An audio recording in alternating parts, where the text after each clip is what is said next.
A long time ago, there was a certain man of Ramathaim Zophim, of the mountains of Ephraim, and his name was Elkanah, the son of Jeroham, the son of Elihu, the son of Tohu, the son of Zuph, an Ephraimite, and he had 2 wives. The name of one was Hannah,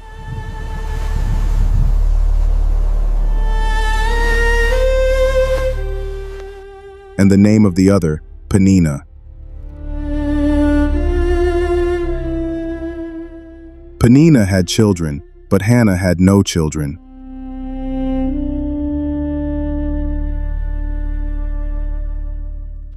This man went up from his city yearly to worship and sacrifice to the Lord of hosts in Shiloh. Also, the 2 sons of Eli, Hophni and Phinehas, the priests of the Lord, were there.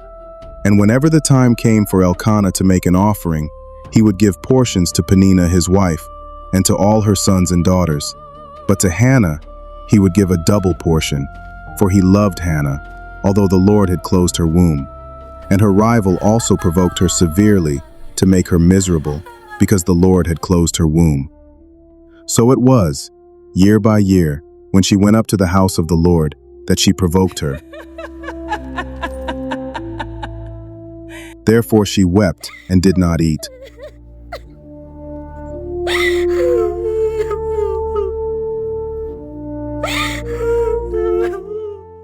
Then Elkanah her husband said to her, Hannah, why do you weep?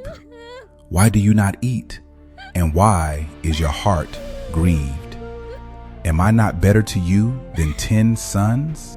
So Hannah arose after they had finished eating and drinking in Shiloh. Now Eli the priest was sitting on the seat by the doorpost of the tabernacle of the Lord, and she was in bitterness of soul, and prayed to the Lord, and wept in anguish.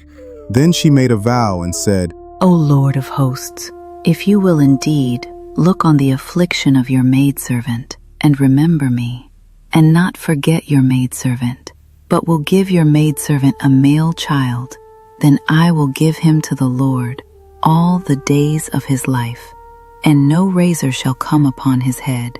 And it happened, as she continued praying before the Lord, that Eli watched her mouth.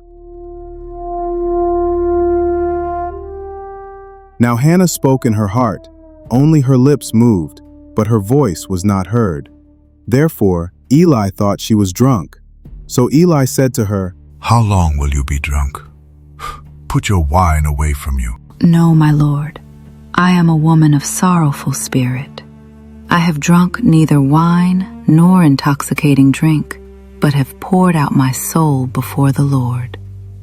Do not consider your maidservant a wicked woman, for out of the abundance of my complaint and grief I have spoken until now. Go in peace, and the God of Israel grant your petition, which you have asked of him. Let your maidservant find favor in your sight. So the woman went her way and ate, and her face was no longer sad.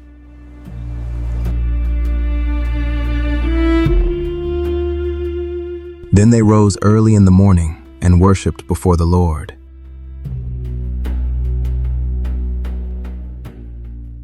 And returned and came to their house at Ramah.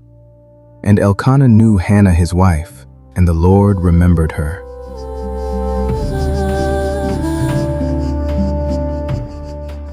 So it came to pass in the process of time that Hannah conceived and bore a son.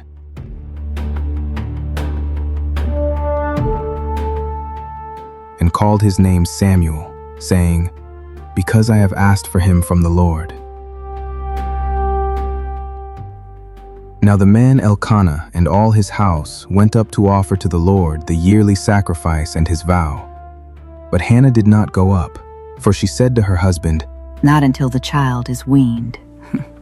Then I will take him, that he may appear before the Lord and remain there forever. Do what seems best to you. Wait until you have weaned him. Only let the Lord establish his word. Then the woman stayed and nursed her son until she had weaned him.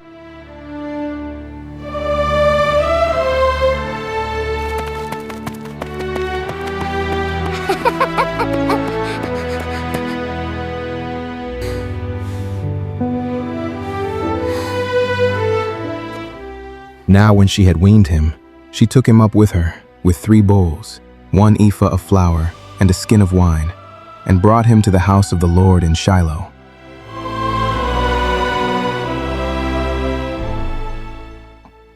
And the child was young. Then they slaughtered a bull and brought the child to Eli.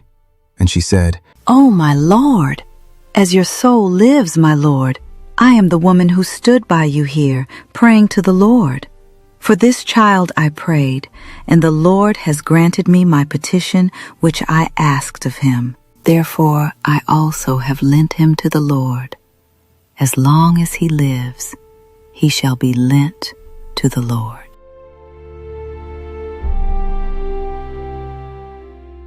So they worshiped the Lord there. And Hannah prayed and said, My heart rejoices in the Lord. My horn is exalted in the Lord. I smile at my enemies because I rejoice in your salvation. No one is holy like the Lord, for there is none besides you, nor is any rock like our God. Talk no more so very proudly. Let no arrogance come from your mouth. For the Lord is the God of knowledge, and by him actions are weighed. The bows of the mighty men are broken, and those who stumbled are girded with strength. Those who were full have hired themselves out for bread, and the hungry have ceased to hunger. Even the barren has borne 7, and she who has many children has become feeble. The Lord gives both death and life. He brings some down to the grave, but raises others up. The Lord makes poor and makes rich. He brings low and lifts up. He raises the poor from the dust and lifts the beggar from the ash heap, to set them among princes and make them inherit the throne of glory. For the pillars of the earth are the Lord's, and he has set the world upon them. He will guard the feet of his saints, but the wicked shall be silent in darkness. For by strength no man shall prevail. The adversaries of the Lord shall be broken in pieces. From heaven he will thunder against them. The Lord will judge the ends of the earth. He will give strength to his king and exalt the horn of his anointed.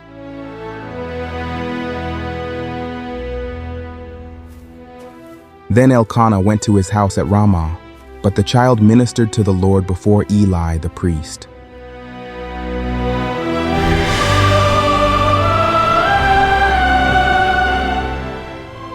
Now the sons of Eli were corrupt.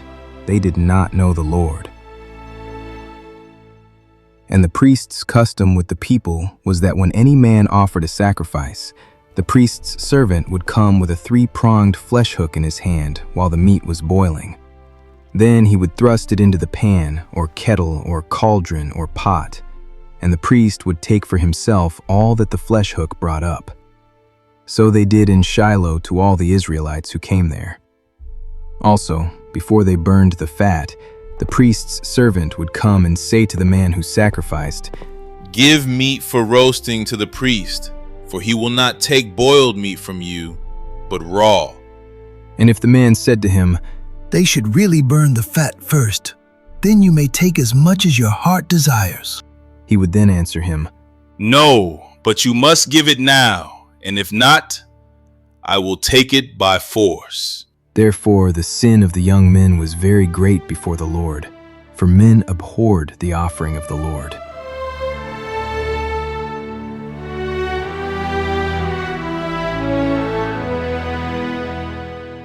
But Samuel ministered before the Lord, even as a child, wearing a linen ephod.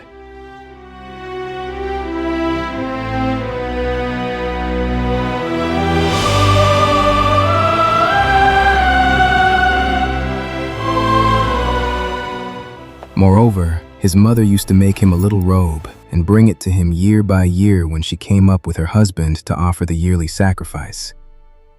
And Eli would bless Elkanah and his wife and say, The Lord give you descendants from this woman for the loan that was given to the Lord. Then they would go to their own home.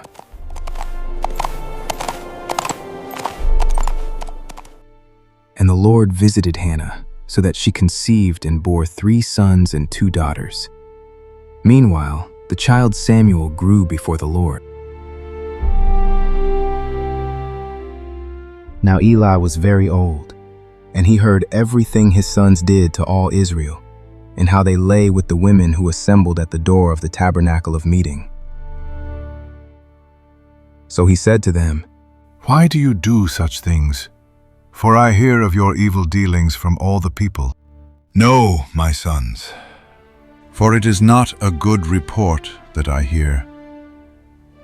You make the Lord's people transgress. If one man sins against another, God will judge him. But if a man sins against the Lord, who will intercede for him? Nevertheless, they did not heed the voice of their father, because the Lord desired to take their lives. And the child Samuel grew in stature and in favor both with the Lord and men.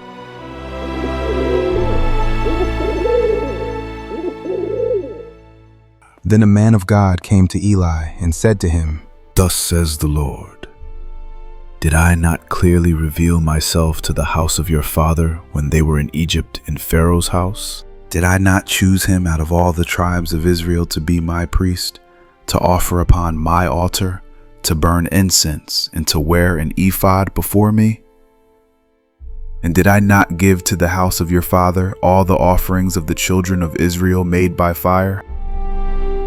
Why do you kick at my sacrifice and my offering, which I have commanded in my dwelling place, and honor your sons more than me, to make yourselves fat with the best of all the offerings of Israel, my people?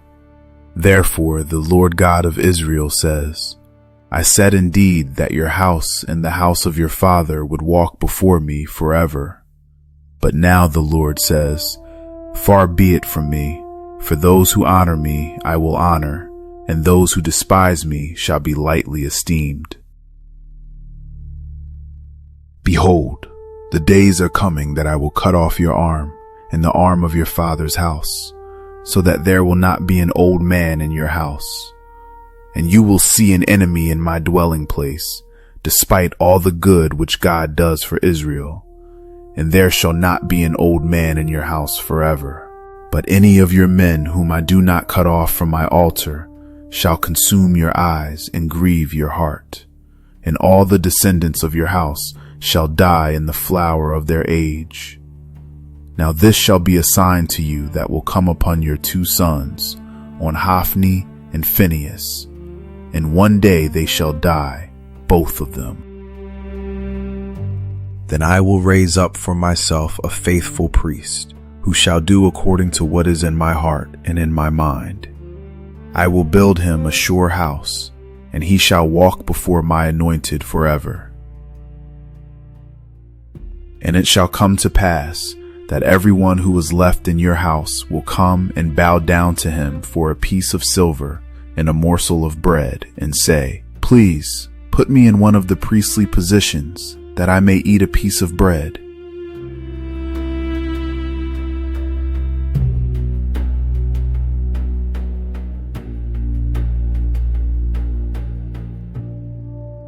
Now the boy Samuel ministered to the Lord before Eli, and the word of the Lord was rare in those days. There was no widespread revelation. And it came to pass at that time, while Eli was lying down in his place, and when his eyes had begun to grow so dim that he could not see, and before the lamp of God went out in the tabernacle of the Lord, where the ark of God was, and while Samuel was lying down, that the Lord called Samuel. Samuel. And he answered, Here I am. So he ran to Eli and said, Here I am, for you called me. I did not call, lie down again. And he went and lay down. Then the Lord called yet again, Samuel. So Samuel arose and went to Eli and said, Here I am, for you called me. I did not call, my son. Lie down again. Now Samuel did not yet know the Lord, nor was the word of the Lord yet revealed to him. And the Lord called Samuel again the third time. Samuel. So he arose and went to Eli and said, Here I am, for you did call me.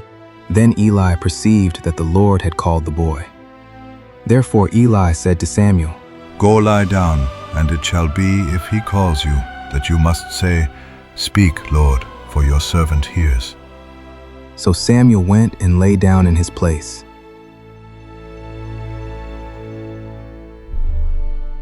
Now the Lord came and stood and called as at other times, Samuel. Samuel. Speak, for your servant hears. Behold, I will do something in Israel at which both ears of everyone who hears it will tingle. In that day I will perform against Eli all that I have spoken concerning his house, from beginning to end.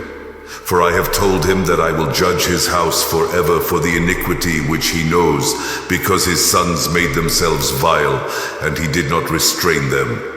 And therefore I have sworn to the house of Eli that the iniquity of Eli's house shall not be atoned for by sacrifice or offering forever. So Samuel lay down until morning and opened the doors of the house of the Lord. And Samuel was afraid to tell Eli the vision. Then Eli called Samuel and said, Samuel, my son. Here I am. What is the word that the Lord spoke to you? Please do not hide it from me. God do so to you, and more also, if you hide anything from me of all the things that he said to you. Then Samuel told him everything and hid nothing from him. And he said, It is the Lord. Let him do what seems good to him. From that day forward, Samuel grew in the presence of the Lord. God was with him, and everything Samuel spoke came to pass. All Israel, from Dan to Beersheba, recognized that Samuel was established as a prophet of the Lord. The Lord continued to appear at Shiloh and reveal himself to Samuel through his word. When the Philistines defeated Israel in battle and captured the Ark of God, taking the lives of Eli's sons, the old priest fell backward from his seat and broke his neck upon hearing the news. The glory had departed from Israel. But through these dark days, Samuel emerged as God's spokesman, a light in the nation's darkness. Samuel called all Israel to repentance at Mizpah. Put away your foreign gods, and return to the Lord with all your hearts. The people gathered, fasting and confessing their sins. When the Philistines heard of this assembly and attacked, the Israelites cried out in fear. But Samuel offered a sacrifice and prayed, and the Lord thundered from heaven with such force that the Philistines were thrown into confusion and routed before Israel. Samuel set up a stone and named it Ebenezer, stone of help, saying, Thus far the Lord has helped us. Year after year, Samuel traveled the circuit from Bethel to Gilgal to Mizpah, judging Israel and leading them back to God. Under his leadership, there was peace.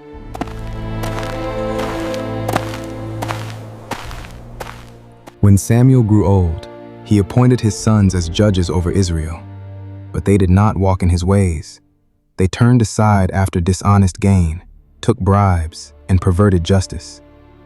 The elders of Israel came to Samuel at Ramah with a demand that pierced his heart. Give us a king to judge us, like all the other nations. Samuel was displeased, but when he prayed, the Lord told him, Listen to the voice of the people, for they have not rejected you. They have rejected me from being king over them.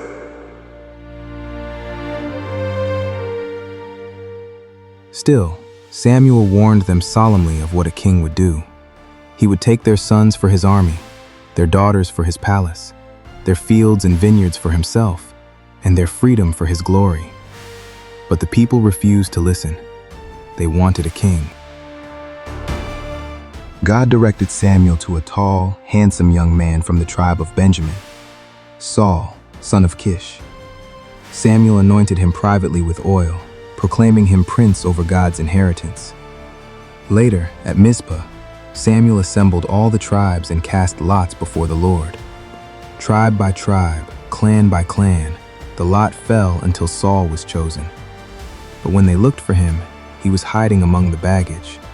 They brought him out, and he stood head and shoulders above everyone else. See the one the Lord has chosen. There is none like him among all the people. Long live the king! Samuel explained to the people the rights and duties of kingship, wrote them in a book, and laid it before the Lord. Then he sent everyone home.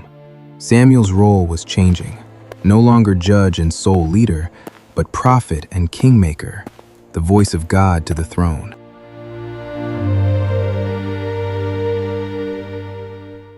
Saul's reign began well, delivering the people of Jabesh Gilead from their enemies. But pride and fear soon corrupted him. When facing the Philistines at Gilgal, Saul grew impatient waiting for Samuel and unlawfully offered the burnt offering himself, a priestly duty he had no right to perform. Samuel arrived and declared, You have done foolishly. Your kingdom will not endure. The Lord has sought out a man after his own heart. Later, God commanded Saul through Samuel to completely destroy the Amalekites and all they possessed. But Saul spared Agag their king and kept the best of the livestock. When Samuel confronted him, Saul made excuses and blamed the people. Samuel's response thundered with divine authority. Does the Lord delight in burnt offerings and sacrifices as much as in obeying his voice? To obey is better than sacrifice, and to listen than the fat of rams. Because you have rejected the word of the Lord, he has rejected you as king. As Samuel turned to leave, Saul grabbed his robe and it tore. The Lord has torn the kingdom of Israel from you today and has given it to your neighbor, one better than you. Samuel then executed Agag himself, carrying out God's judgment. After that day, Samuel never saw Saul again until his death, though he mourned for him bitterly.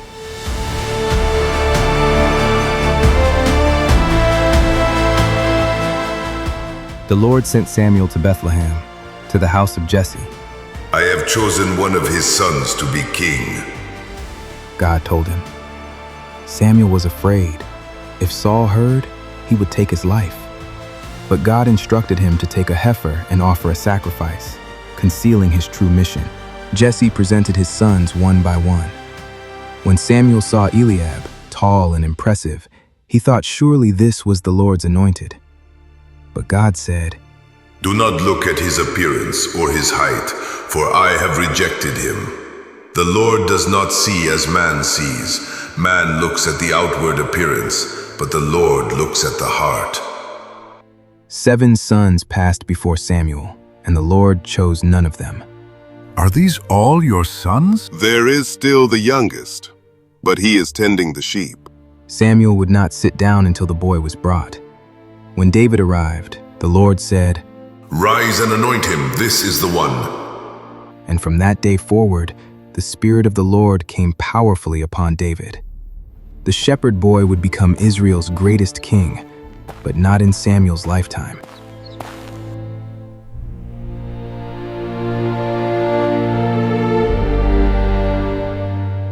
Sometime later, Samuel died.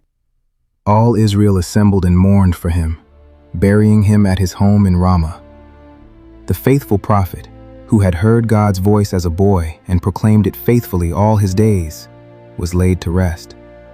He had anointed kings, delivered his people, and never wavered in speaking truth to power.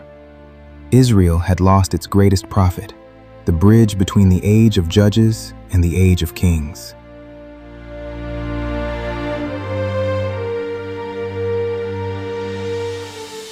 But Samuel's story did not end in the tomb. King Saul, abandoned by God and terrified of the Philistine army, sought answers in forbidden places.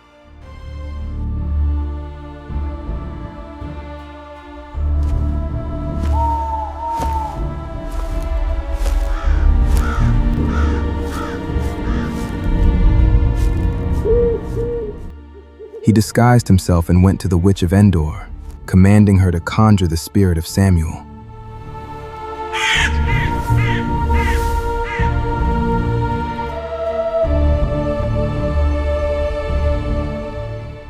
When the woman's ritual brought forth the prophet's spirit, she screamed in terror, recognizing Saul. Samuel's shade rose from the earth, wrapped in a robe, angry at being disturbed. Why have you disturbed me by bringing me up? Saul poured out his desperation. God had turned from him. The Philistines were advancing, and he didn't know what to do. Samuel's response held no comfort, only judgment. Why do you consult me when the Lord has turned from you and become your enemy? The Lord has done what he spoke through me. He has torn the kingdom from your hand and given it to David. Because you did not obey the Lord or carry out his fierce wrath against the Amalekites, the Lord has done this to you today. Tomorrow you and your sons will be with me. The Lord will give the army of Israel into the hands of the Philistines. Even in death, Samuel spoke only truth. The next day, on Mount Gilboa, Saul and his sons fell in battle, exactly as the prophet had declared. From the temple courts, where a boy first heard his name called in the darkness, to the shadowy realm beyond death, where his spirit pronounced final judgment, Samuel remained what he had always been, the Lord's faithful prophet, speaking truth to a nation that desperately needed to hear. I was just a child when I learned something that changed my life forever. God speaks to those who listen. I did not hear God because I was strong, important, or grown. I heard him because my heart was willing. That same God still calls today, not always with thunder or noise, but with a quiet voice that guides, corrects, and comforts. When God speaks, obedience matters more than excuses. Listening is better than pretending, and faith begins when we say, "Speak, Lord, for your servant is listening." No matter your age, your background, or your fears, God can use you just as he used me. So listen closely, and always be ready to say, "Speak, Lord, for your servant is listening." The keepers of the house shall shake, the strong men bow before the day. Remember him while you are young, before the silver cord shall lose. Vanity of vanities, all is vanity. What profit has a man from all his labor, in which he toils under the sun? One generation passes away, and another generation comes, but the earth abides forever. The sun also rises, and the sun goes down, and hastens to the place where it arose. Many years ago, in the later days of the reign of King David, the great king had grown old and weak. The throne he once ruled with strength now waited for the one who would succeed him. Yet the path to the throne would not be simple. In the shadows of the palace, ambition was already rising, and the kingdom David built stood on the edge of uncertainty.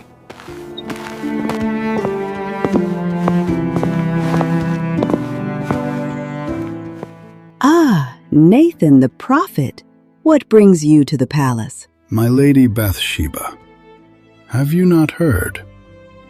Adonijah, the son of Haggith, exalts himself and says, "I will be king." He has prepared chariots and horsemen, 50 men to run before him.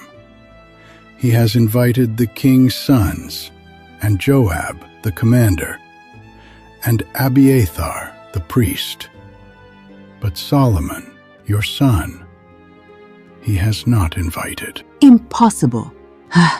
He takes the kingdom before his father has even breathed his last? My lady, go in to the king. Remind him of his oath that Solomon, your son, shall reign after him. If you do not act tonight, both you and Solomon will be counted as offenders when Adonijah sits on the throne.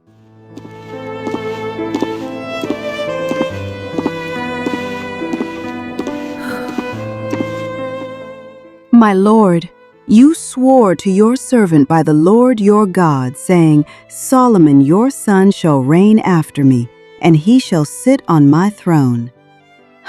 And now, behold, Adonijah is king, though you, my lord the king, do not know it. He has sacrificed oxen, fattened cattle, and sheep in abundance, and has invited all the sons of the king and Abiathar the priest. And even now they eat and drink before him, and say, Long live King Adonijah.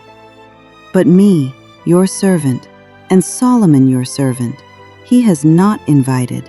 As the Lord lives, who has redeemed my soul out of every adversity, as I swore to you by the Lord, the God of Israel, saying, Solomon your son shall reign after me, and he shall sit on my throne in my place. Even so will I do this day. May my lord King David live forever.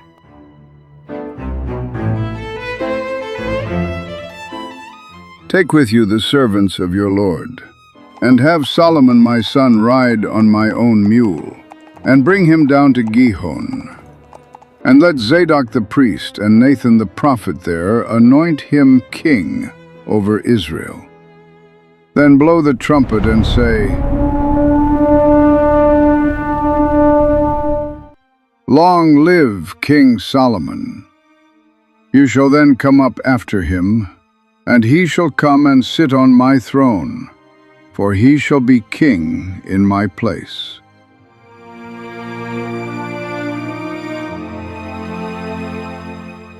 Across the city, Adonijah's feast was still loud with wine and laughter when Joab the commander heard the trumpet.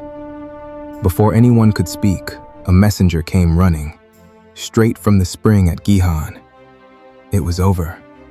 King David had moved while they celebrated. Zadok the priest, Nathan the prophet, the oil poured over Solomon's head. The throne was already taken, already filled. The color drained from Adonijah's face. One by one, his guests rose from the table without a word, each man slipping away, back into the city, back into whatever shadow might still protect him.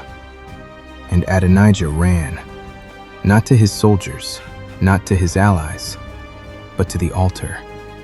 He grabbed it with both hands and held on, because mercy was the only kingdom left to him now, and the hope that the man now sitting on his father's throne still had some to give.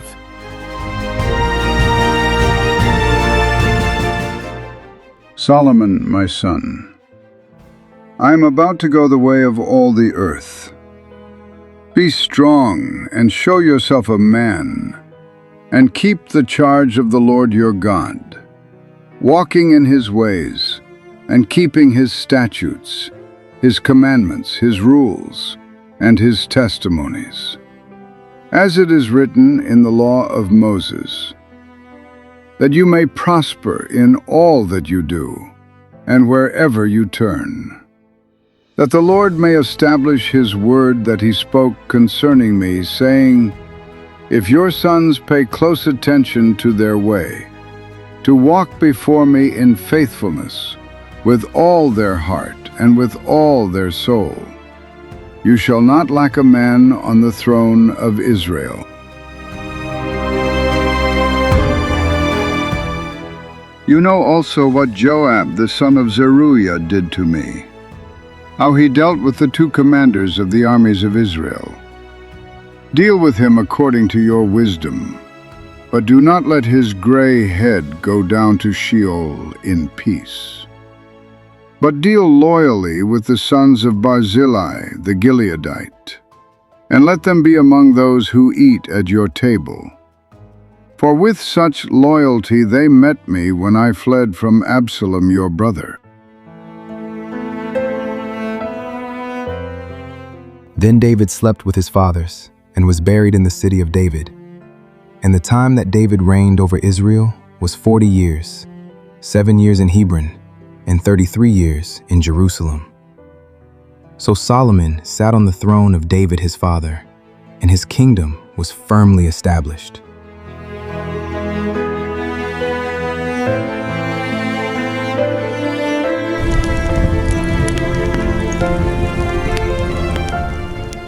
Now the king went to Gibeon to sacrifice there, for that was the great high place. Solomon offered 1,000 burnt offerings on that altar.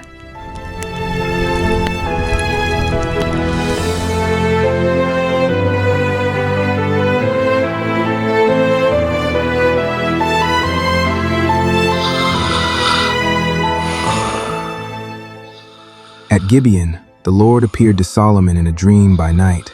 Solomon, ask, what shall I give you? You have shown great mercy to your servant David, my father, because he walked before you in truth, in righteousness, and in uprightness of heart with you. You have continued this great kindness for him, and you have given him a son to sit on his throne, as it is this day. Now, O Lord my God, you have made your servant king instead of my father David. But I am a little child.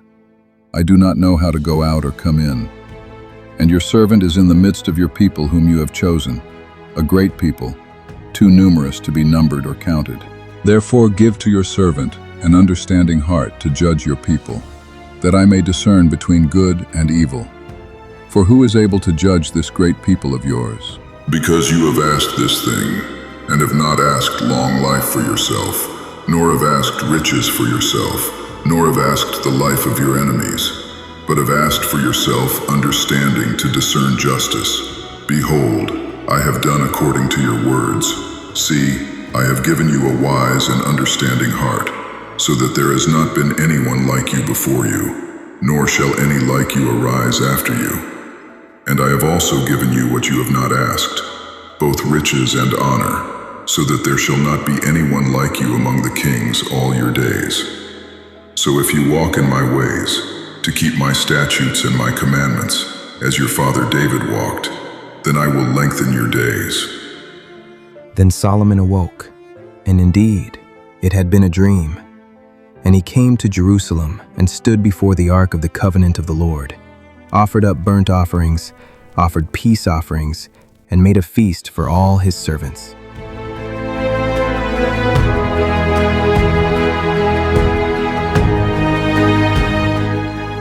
The baby is mine! Now 2 women who were harlots came to the king and stood before him.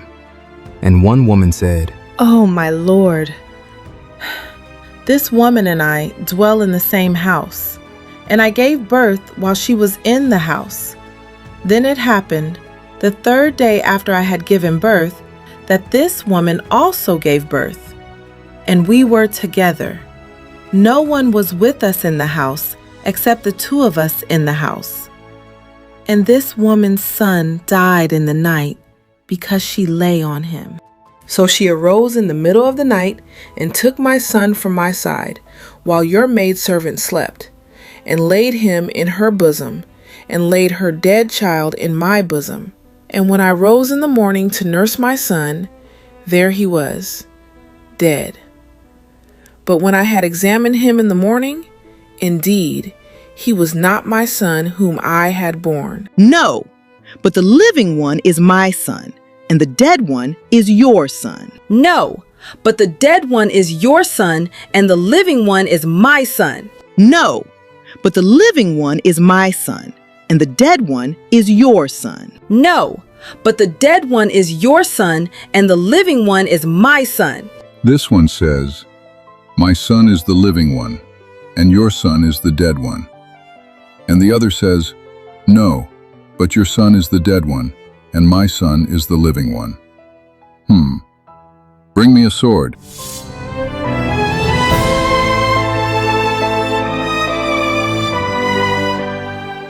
Divide the living child in 2, and give half to one and half to the other. "Oh, my lord, give her the living child, and by no means take his life." "Neither I nor you shall have him." Cut him in two! Give the first woman the living child, and by no means take his life. She is his mother.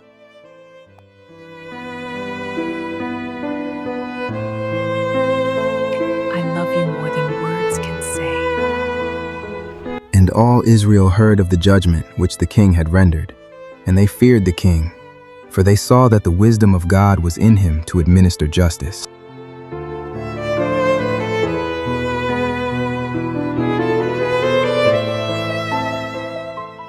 And God gave Solomon wisdom and understanding beyond measure, and breadth of mind like the sand on the seashore, so that Solomon's wisdom surpassed the wisdom of all the people of the East and all the wisdom of Egypt.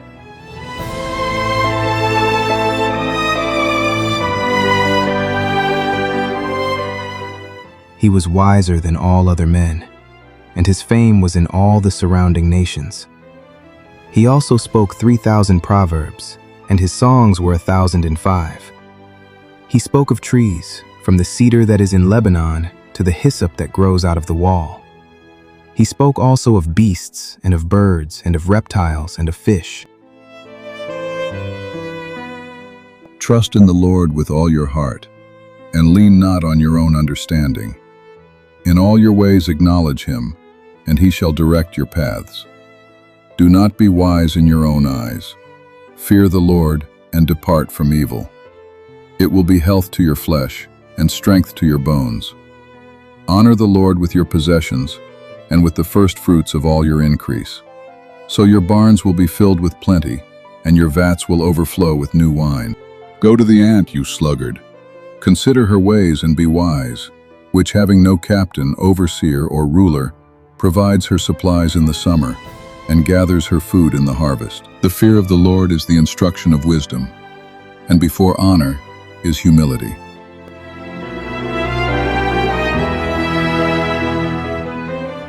Now Hiram, king of Tyre, sent his servants to Solomon, because he heard that they had anointed him king in place of his father, for Hiram had always loved David.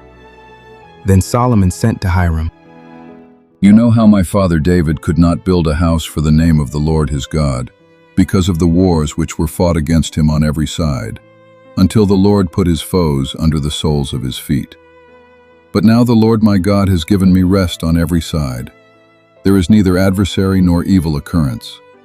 And behold, I propose to build a house for the name of the Lord my God, as the Lord spoke to my father David, saying, Your son, whom I will set on your throne in your place, he shall build the house for my name. Now therefore command that they cut down cedars for me from Lebanon, and my servants will be with your servants, and I will pay you wages for your servants according to whatever you say. For you know there is none among us who has skill to cut timber like the Sidonians. So it was, when Hiram heard the words of Solomon, that he rejoiced greatly and said, Blessed be the Lord this day, for he has given David a wise son over this great people. Then Hiram sent to Solomon, saying, I have considered the message which you sent me, and I will do all you desire concerning the cedar and cypress logs. My servants shall bring them down from Lebanon to the sea. I will float them in rafts by sea to the place you indicate to me, and will have them broken apart there. Then you can take them away. And you shall fulfill my desire by giving food for my household. Then Hiram gave Solomon cedar and cypress logs, according to all his desire. And Solomon gave Hiram 20,000 cores of wheat as food for his household, and 20 cores of pressed oil. Thus Solomon gave to Hiram year by year. So the Lord gave Solomon wisdom, as he had promised him. And there was peace between Hiram and Solomon, and the two of them made a treaty together.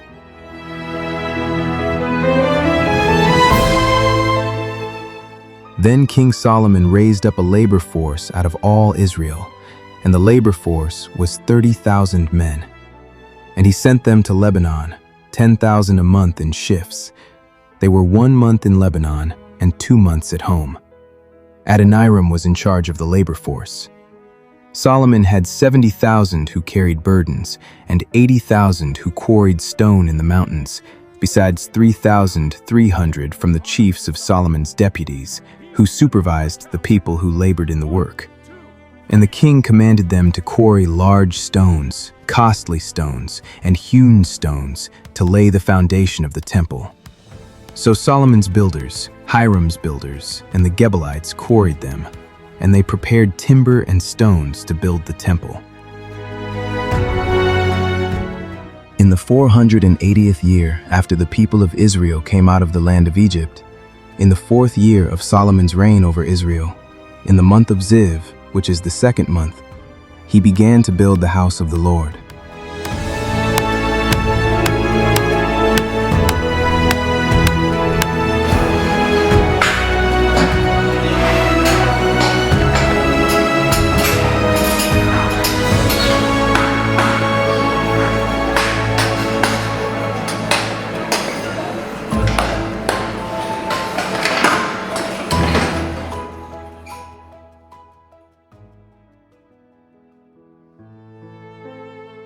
Thus Solomon finished all the work that he did on the house of the Lord. And Solomon brought in the things that David his father had dedicated, the silver, the gold, and the vessels, and stored them in the treasuries of the house of the Lord. And it came to pass, when Solomon had finished building the house of the Lord and the king's house, and all Solomon's desire which he wanted to do, that the Lord appeared to Solomon the 2nd time, as he had appeared to him at Gibeon. And the Lord said to him, I have heard your prayer and your supplication that you have made before me. I have consecrated this house which you have built to put my name there forever, and my eyes and my heart will be there perpetually. Now if you walk before me as your father David walked, in integrity of heart and in uprightness, to do according to all that I have commanded you, and if you keep my statutes and my judgments, then I will establish the throne of your kingdom over Israel forever, as I promised David your father, saying, You shall not fail to have a man on the throne of Israel. But if you or your sons at all turn from following me, and do not keep my commandments and my statutes which I have set before you, but go and serve other gods and worship them, then I will cut off Israel from the land which I have given them. And this house which I have consecrated for my name I will cast out of my sight. Israel will be a proverb and a byword among all peoples. And as for this house which is exalted, everyone who passes by it will be astonished and will hiss and say, Why has the Lord done thus to this land and to this house? Then they will answer, Because they forsook the Lord their God, who brought their fathers out of the land of Egypt, and have embraced other gods and worshipped them and served them. Therefore the Lord has brought all this calamity on them.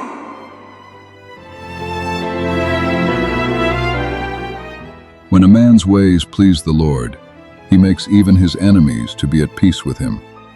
Better is a little with righteousness than vast revenues without justice.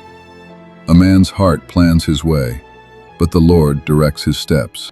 Wine is a mocker, strong drink is a brawler, and whoever is led astray by it is not wise. The king's heart is in the hand of the Lord, like the rivers of water. He turns it wherever he wishes.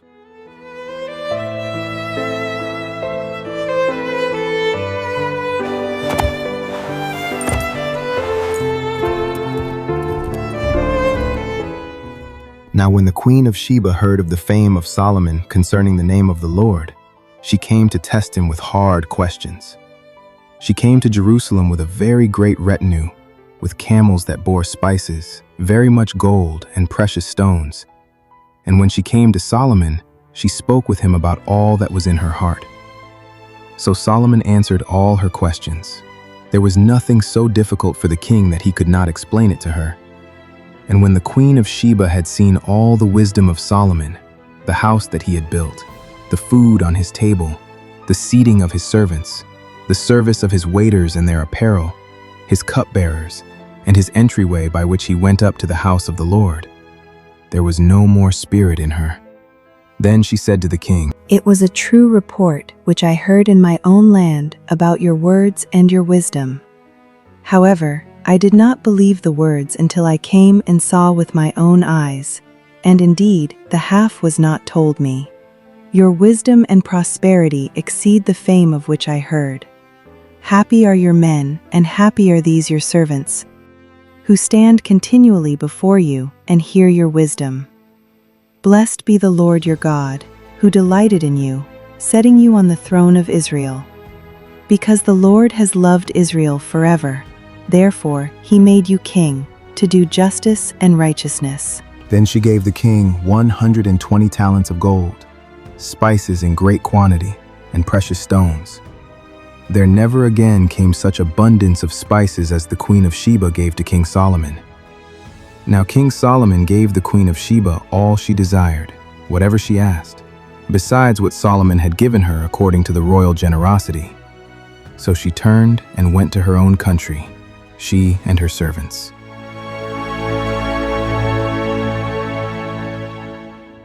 But King Solomon loved many foreign women, as well as the daughter of Pharaoh, women of the Moabites, Ammonites, Edomites, Sidonians, and Hittites, from the nations of whom the Lord had said to the children of Israel, You shall not intermarry with them, nor they with you. Surely they will turn away your hearts after their gods.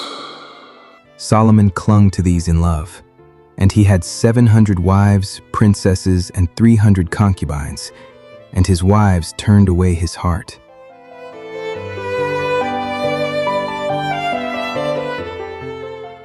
For it was so, when Solomon was old, that his wives turned his heart after other gods, and his heart was not loyal to the Lord his God, as was the heart of his father David. For Solomon went after Ashtoreth, the goddess of the Sidonians, and after Milcom, the abomination of the Ammonites. Solomon did evil in the sight of the Lord, and did not fully follow the Lord, as did his father David. Then Solomon built a high place for Chemosh, the abomination of Moab, on the hill that is east of Jerusalem, and for Molech, the abomination of the people of Ammon. And he did likewise for all his foreign wives, who burned incense and sacrificed to their gods.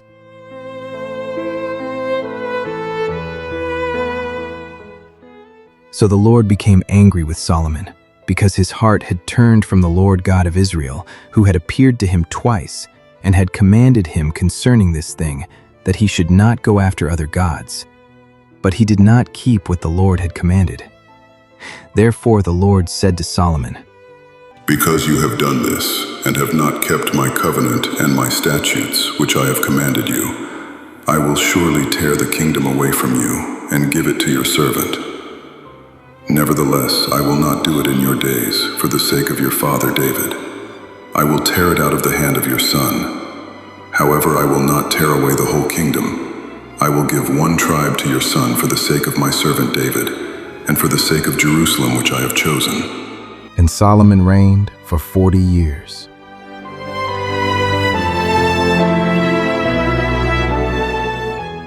Remember now your Creator in the days of your youth, before the difficult days come, and the years draw near when you say, I have no pleasure in them. While the sun and the light, the moon and the stars are not darkened, and the clouds do not return after the rain. In the day when the keepers of the house tremble, and the strong men bow down, when the grinders cease because they are few, and those that look through the windows grow dim, when the doors are shut in the streets, and the sound of grinding is low, when one rises up at the sound of a bird, and all the daughters of music are brought low. Also they are afraid of height, and of terrors in the way. When the almond tree blossoms, the grasshopper is a burden, and desire fails. For man goes to his eternal home, and the mourners go about the streets. Remember your Creator before the silver cord is loosed, or the golden bowl is broken, or the pitcher shattered at the fountain, or the wheel broken at the well. Then the dust will return to the earth as it was, and the spirit will return to God who gave it. Vanity of vanities, all is vanity. Let us hear the conclusion of the whole matter. Fear God and keep his commandments, for this is the whole duty of man. For God will bring every work into judgment, including every secret thing, whether good or evil.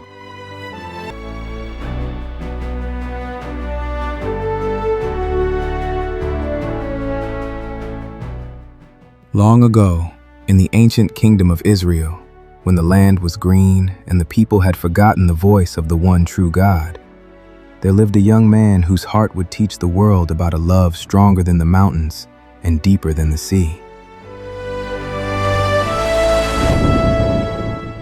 His name was Hosea, and this is his story. A story of heartbreak and hope, of betrayal and forgiveness, of a love that would never, ever give up.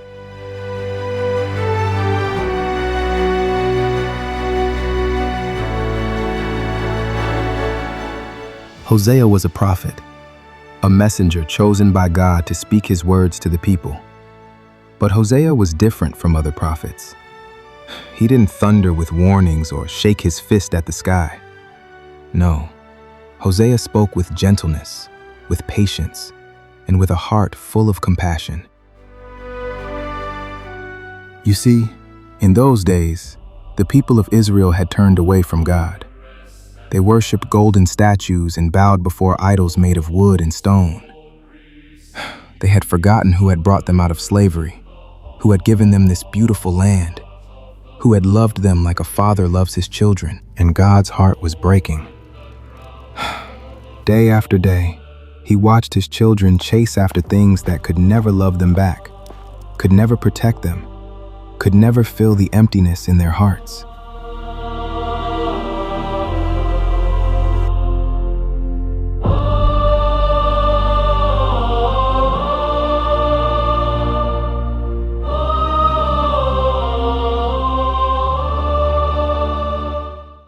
One evening, as Hosea sat watching the sun paint the sky in colors of amber and rose, he heard a voice, gentle as a whisper, powerful as thunder. Hosea, my faithful servant, I have a task for you. Go, marry a promiscuous woman and have children with her. She will not be faithful to you. She will break your heart, just as my people have broken mine. Through your pain, through your love that never gives up, you will show Israel what my love looks like. A love that pursues, a love that forgives, a love that never, ever lets go. And so, Hosea, though his heart trembled with fear and uncertainty, chose to obey. Because sometimes, love asks us to do the hardest things. There was a woman named Gomer. She was beautiful. There was no denying that. Her laughter could light up a room like sunshine breaking through storm clouds. But there was a sadness in her eyes, a searching, as if she was always looking for something she could never quite find. Gomer, I'm Hosea. I was wondering if you might, would you take a walk with me? A walk? With the prophet? What would people say? Let them say what they will. I would like to know you, the real you, not what others whisper in the marketplace. And so began the strangest courtship the village had ever seen. Day after day, Hosea would seek out Gomer. He brought her flowers from the hillside. He told her stories of God's faithfulness. He looked at her not with judgment, but with kindness that made her heart ache with unfamiliar feelings. For the first time in her life, Gomer felt chosen, not for her beauty or her charm, but for herself. And despite everything, despite the whispers and warnings in her own heart, she found herself falling for this gentle prophet with the patient smile.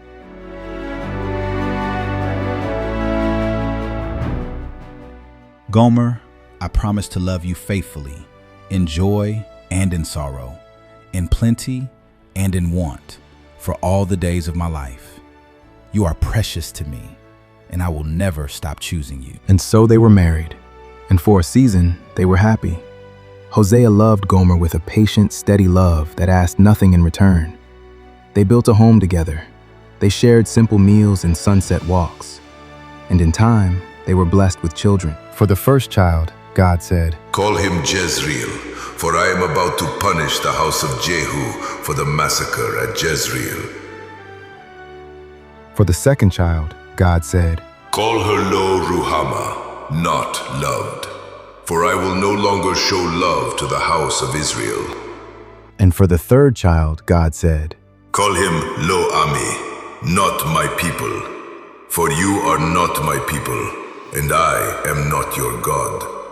The names were warnings, messages from God to his wayward people. But to Hosea, these children were precious gifts, and he loved them dearly, even as the names he gave them broke his heart.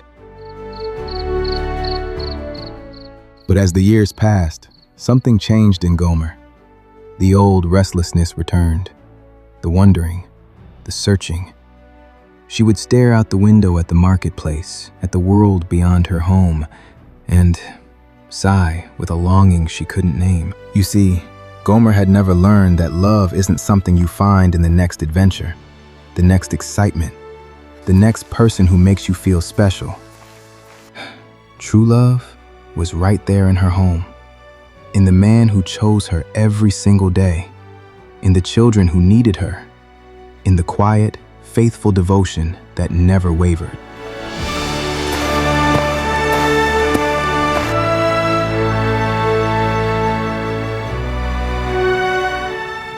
One morning, Hosea woke to find Gomer gone. No note, no explanation, just an empty space where love had been, and 3 small children asking for their mother. But days turned to weeks, and weeks turned to months. Gomer didn't come home. News reached Hosea's ears, news he didn't want to hear. Gomer had run away with a wealthy merchant.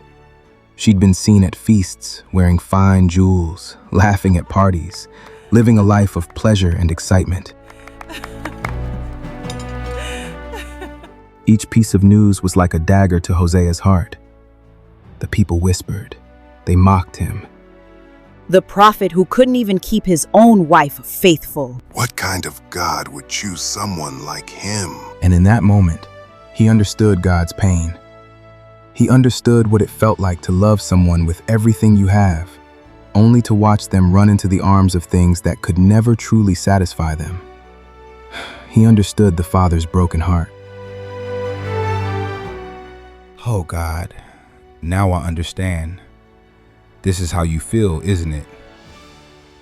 When your children chase after false gods, when they trade your love for empty promises, when they forget everything you've done for them, your heart breaks, just like mine.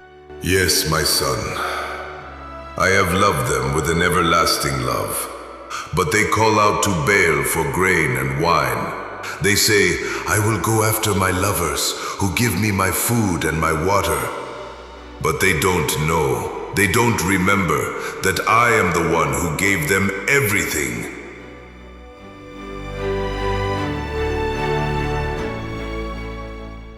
But here's where the story takes a turn that changes everything.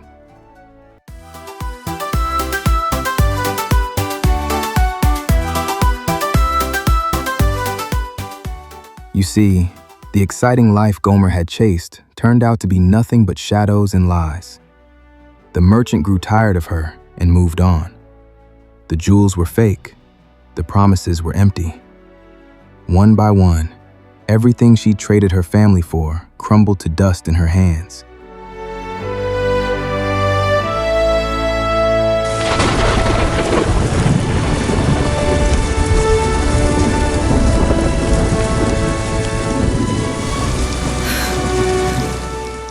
And then, something even worse happened. Gomer fell into debt. In those times, when you couldn't pay what you owed, you could be sold as a slave. And that's exactly what happened to beautiful Gomer. She was put up for sale in the slave market, like a piece of property, stripped of her dignity and her freedom. Lift your head, girl. Let them see what they're paying for. Who'll start the bidding? Do I hear 2 shekels? But back at home, Hosea was still heartbroken. Then he heard that familiar voice, the voice of God. Hosea, go and find your wife. Go and bring her home. I know she betrayed you, but go and love her again. Show her the same love that I show to my people. A love that pursues, a love that redeems, a love that never gives up. Go and bring her home. So Hosea gathered all the money he had and set out to find his wife.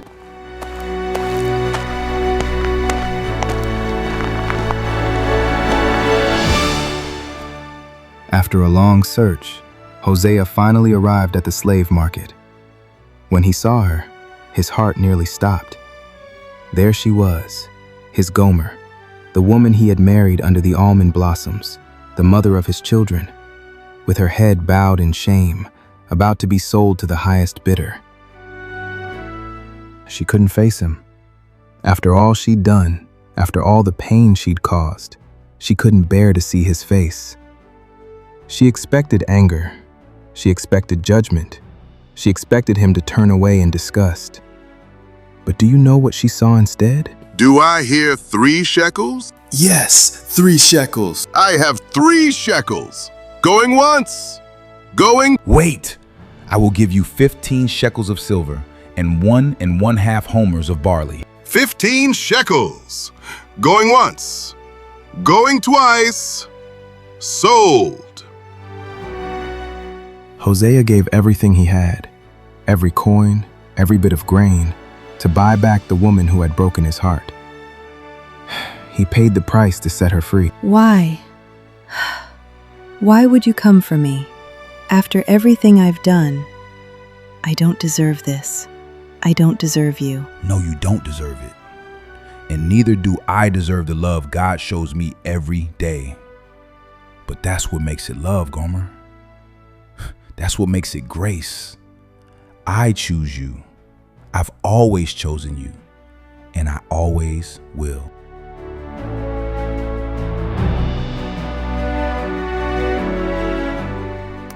And in that moment, Gomer understood, really understood, what love was.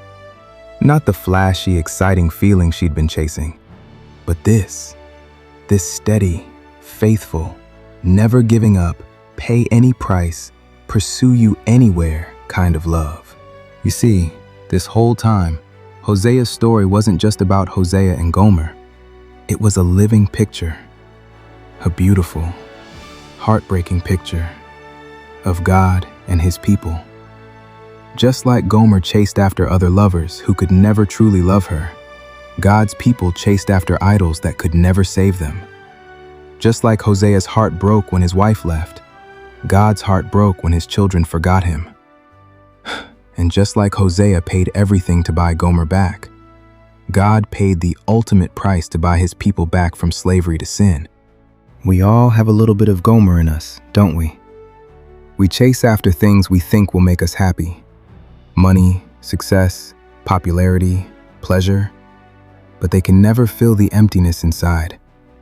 We forget the one who has loved us from the very beginning, who knows our names, who calls us his children. And we all need what Hosea showed us, a glimpse of a love so powerful, so faithful, so relentless, that it will pursue us into the darkest places, pay any price to bring us home, and never, ever give up on us. Hosea's love for Gomer was just a shadow, a beautiful shadow, of God's love for you and for me. A love that says, you are precious to me. You are worth everything. A love that never fails. So remember the prophet Hosea, who loved without limits. Remember Gomer, who was found. And remember that their story is our story. A story of love that never ends. Enjoying these animated Bible stories? Bring the inspiration home with faith-filled products from Judah Sketch Store. Be a light wherever you go. Shop faith-inspired apparel and gifts at judahsketchstore.com and share God's love with the world. Thanks for watching. Subscribe and see you in the next video.